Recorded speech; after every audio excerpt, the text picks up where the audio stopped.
Hey there, welcome back to Calc 2. In this video lecture, we're going to spend some time in section 11.6, looking at another series test for convergence. This one's called the ratio test, and it tests for not only convergence, but something called absolute convergence. So we're going to spend a little time at the beginning talking about the difference between absolute and conditional convergence, a couple of new vocabulary terms. And then I'm going to state the ratio test. I'm not going to give the proof of it here in this video lecture, but you can always ask me about it. It's kind of based on the geometric series test, or one proof of it anyway. It's based on the geometric series test. And then as usual, we want to try to illustrate with a few examples. I'll put this here as usual in all examples below.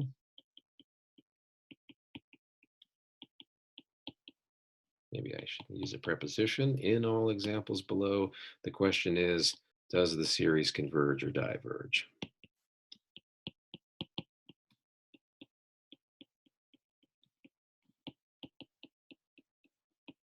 Okay, we'll get to those examples in a minute.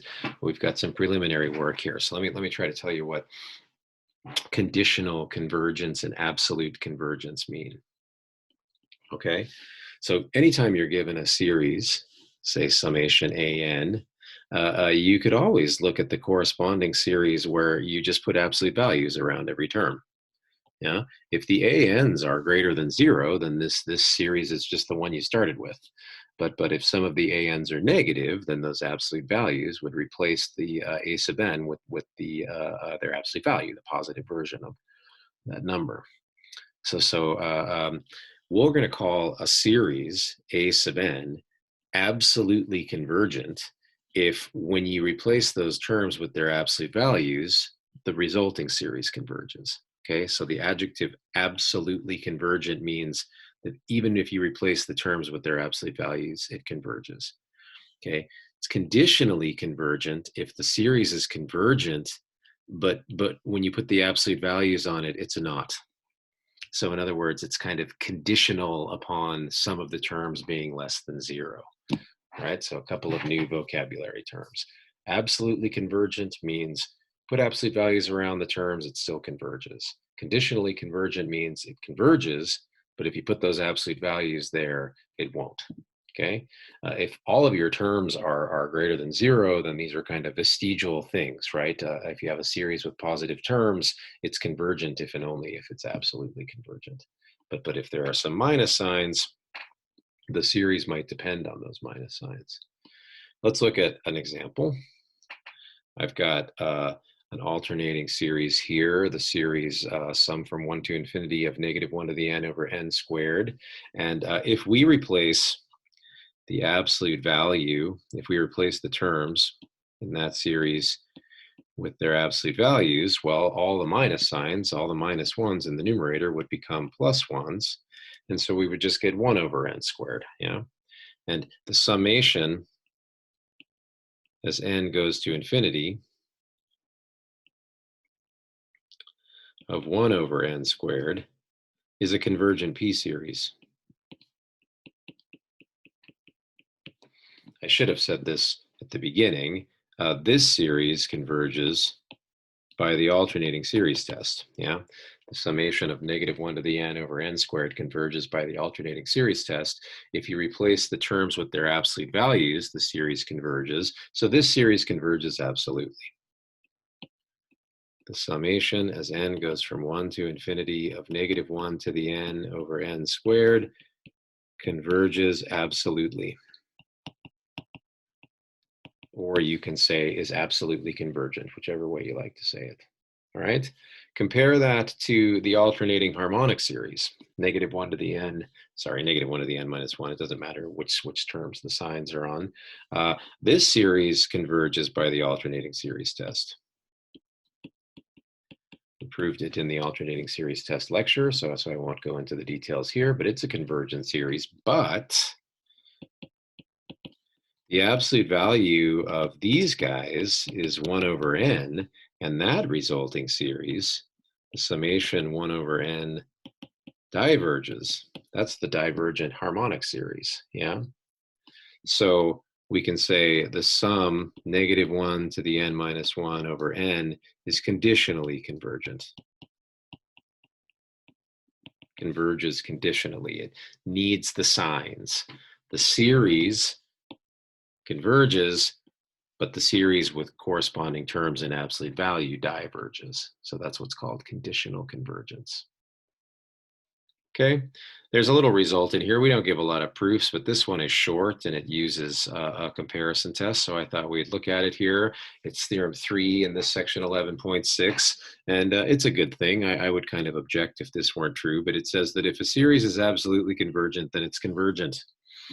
Okay, so if you can replace the terms with their absolute values and that resulting series converges, the original series would have converged anyway.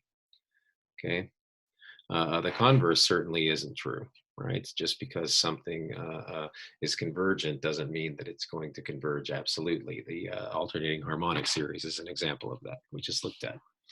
So why is this true? This is kind of a cool inequality to look at. It kind of all hinges on the fact that if you take a number and add its absolute value to it, you'll never get anything more than twice the absolute value of that number. And the reason that's true, let me just switch colors so I can, well, I won't even do it. The reason that's true is this term, the absolute value of a sub n, is either a sub n or its opposite, right? So if it's its opposite, when you add it to a sub n, you get 0. And if it's equal to a sub n and you add it to a sub n, you get twice it. And in that case, it would have been a positive number. So those inequalities are true for any numbers a sub n. Okay, so if you have an absolutely convergent series, well, then so would the series that you get by multiplying all of its terms by 2. That's a series property, right? You can multiply a convergent series by a constant and it still converges. So then by the comparison test, if the series whose terms are 2 times the absolute value of an converges, our series has terms that are less than that, this thing has to converge. Yeah, but our series is just the difference between those two things, so it converges. Cool. So that's kind of a cute little proof. If a series converges absolutely, then it's convergent. So our next series test, second to last one, if you're getting full of these things, there's one more, and that's going to be part 2 of 11.6. But the second to last convergence test is called the ratio test. The ratio test, or its acronym, is just going to be RT. And here's what it says. It's a test for absolute convergence, actually. So it's sort of different than our previous test. It'll check for absolute convergence. So given a series with terms a sub n, you look at this limit. In all cases, you look at the limit, maybe I'll just highlight it instead. You look at the limit of the ratio of an plus 1 over an in absolute value, okay? And you call that limit L. And then there's kind of a decision-making tree that you have to look at. If that number L is less than 1, then your series is absolutely convergent. And by that theorem, we just proved, therefore, convergent. If that limit is bigger than 1, the series diverges. The series diverges. The series without the absolute value signs diverges. If the limit equals 1, it's the third possibility, then this test fails. No conclusion can be drawn. The series might converge, it might diverge. You have to try something else. You have to try another one of our tests. Okay. When I use this test, I like to use the following notation. I like to denote by the Greek letter rho the limit that we have to look at. So I like to let rho be the limit as n goes to infinity of an plus 1 over an in absolute value. And then the test, just to summarize it again, if rho is less than 1, we're absolutely converging. If rho is bigger than 1, we're diverging. And if rho equals 1, we got to try something else. Okay. So I like to use the Greek letter rho here. It kind of reminds me of ratio. Let's do some examples. I think I've got 4 of them. You can scroll back up or look in your book to see this test. So here's our first series. Sum from 1 to infinity of negative 1 to the n times n over 5 to the n. So we're going to test this for convergence with the ratio test. So I'm going to let rho be the limit as n goes to infinity of the absolute value of the term that I get when I replace n with n plus 1. Yeah. So maybe I should say this here for a second, that an in this example is minus 1 to the n times n over 5 to the n. So what is an plus 1? Well, everywhere there's an n in that formula, you have to put an n plus 1. I suggest that you parenthesize appropriately so that you get the order of operations right. So that's my an plus 1. So I have to take the absolute value of that thing,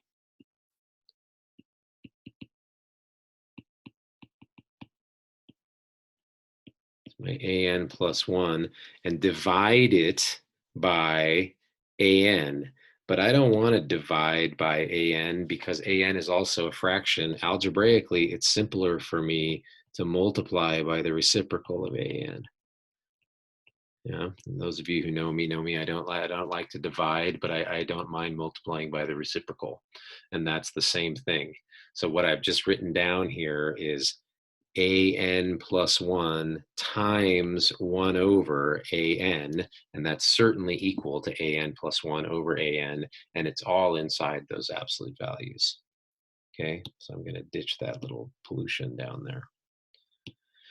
Cool. Well, let's simplify this thing. First of all, I can ditch the absolute values because we'll just not write these minus signs. Everything in there is greater than 0 except for the minus 1 to the n's when n is even or odd. So in absolute value, this ratio is going to be equal to, well, n plus 1 over 5 to the n plus 1 times 5 to the n over n. So the absolute values are gone because I'm erasing those minus signs. And the absolute value of a positive number is itself. And now I want to try to simplify this thing a little bit. How much room did I leave myself? Good. So in this first example, I'll do it slow. By rules of exponents, well, first of all, I'm going to rearrange and write that n plus 1 over n. And then I've got 5 to the n. This is strategic the way I'm grouping these. 5 to the n plus 1 is 5 to the n times 5 by the rules of exponents. And 5 to the n over itself cancels. So I can see that this is just the limit as n goes to infinity of n plus 1 over n times 5. And if you want to be super formal, that 5 is a constant. It can come out front. So we just have to take the limit as n goes to infinity of n plus 1 over n and multiply that by 5, and that limit is 1. Yeah, because the both polynomials have degree 1 and their leading coefficients are both 1. Okay, so we got a limit 5. Our limit is 5. Remember the test, we have to, let me scroll back up and look at it. We just computed this row, and the question we're trying to answer is row bigger than 1 or is row less than 1? Is row bigger than 1 or is row less than 1?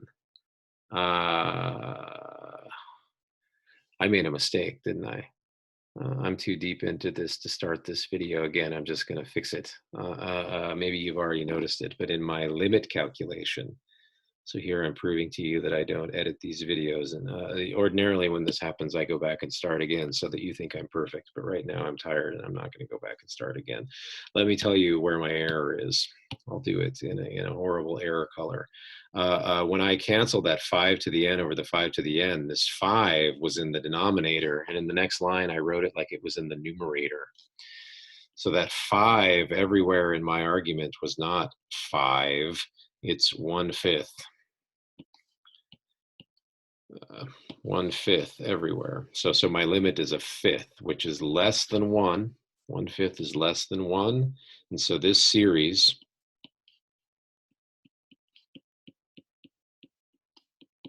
is absolutely convergent.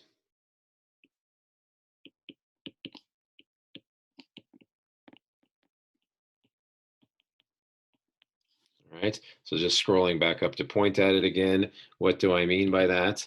I mean that not only does this series converge, but you could erase the minus 1 to the n. The series with terms n over 5 to the n will converge as well. That series is absolutely convergent. Okay, there's a first example showing the ratio test. Let's try a second one, and I'll try to be more careful. Here we go. We got n factorial over 10 to the n. You'll get used to this for things like exponents and factorials. The ratio test is built to handle this stuff. So let me try to proceed a little bit more carefully here this time. I got to take the limit. I think it was a good exercise. A sub n here is n factorial over 10 to the n. So what is a sub n plus 1? Well, it's n plus 1, the quantity, factorial, over 10 to the n plus 1. So rho needs to be the limit as n goes to infinity of the absolute value of a sub n plus 1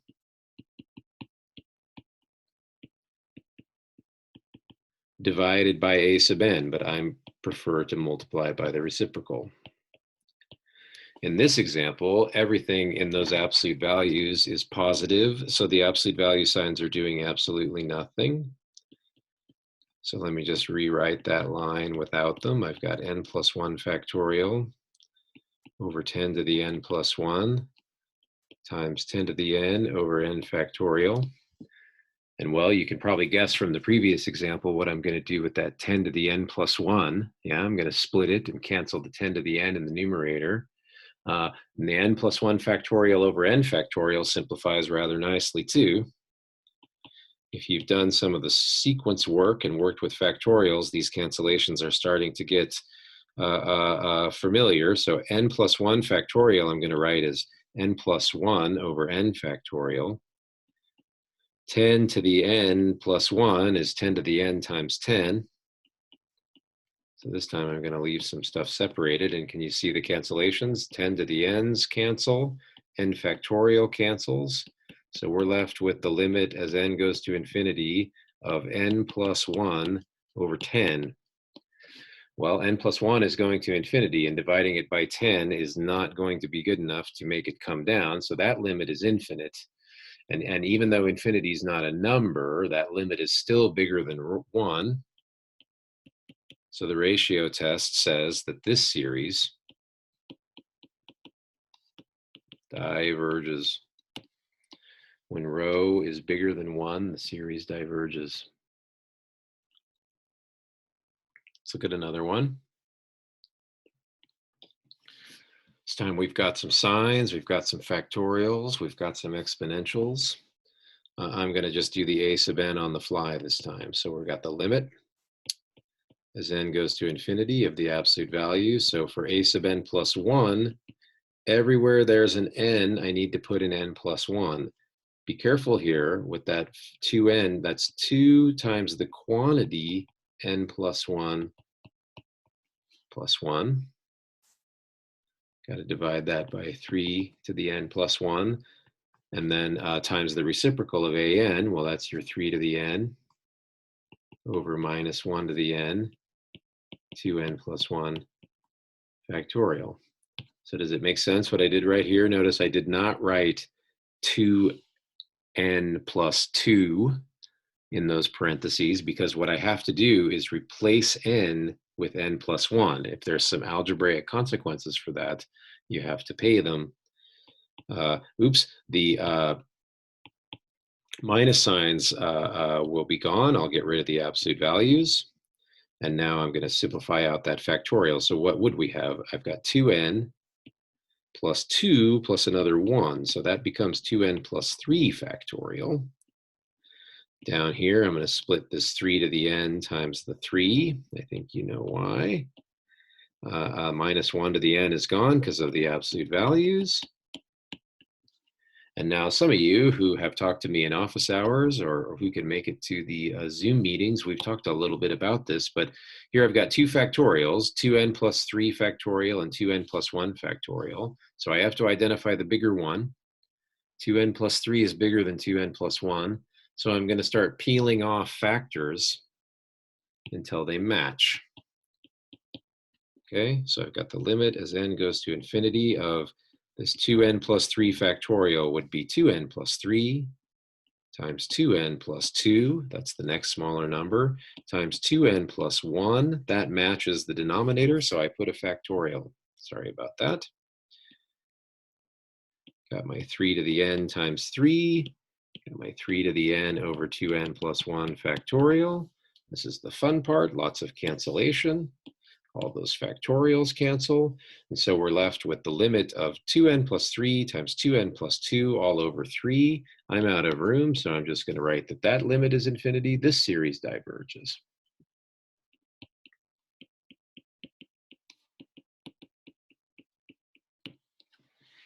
Okay, getting the hang of using the ratio test. Let's look at one more. This time I've got kind of a horse race here. The n factorial in the numerator there makes that fraction want to be big. N factorial gets big very quickly. But then in the denominator, you have n to the n, which is also growing quite quickly. So in some sense, when we answer if this series converges or diverges, we're going to know who got bigger faster. But let's see if we can't handle this limit. Here, the absolute value signs are a little bit vestigial because everything in sight is positive, but I'll write them. So it's the absolute value of my nth plus first term. So I've got to write n plus 1 to the n plus 1. Yeah, everywhere I see an n, I'm replacing it with n plus 1. And then I've got n to the n over n factorial multiplying by the reciprocal.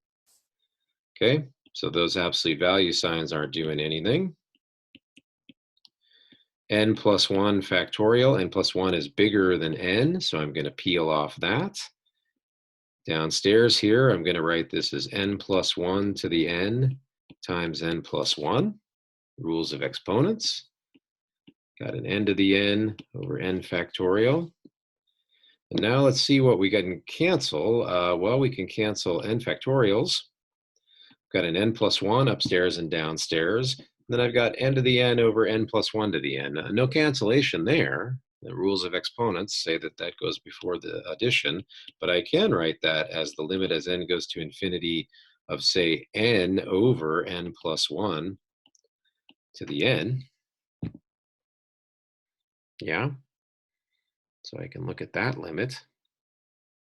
And then, well, we've looked at this thing before. I'm going to kind of write this like this, that this is 1 over the limit as n goes to infinity of n plus 1 over n to the n. So I'm just going to reciprocate my fraction.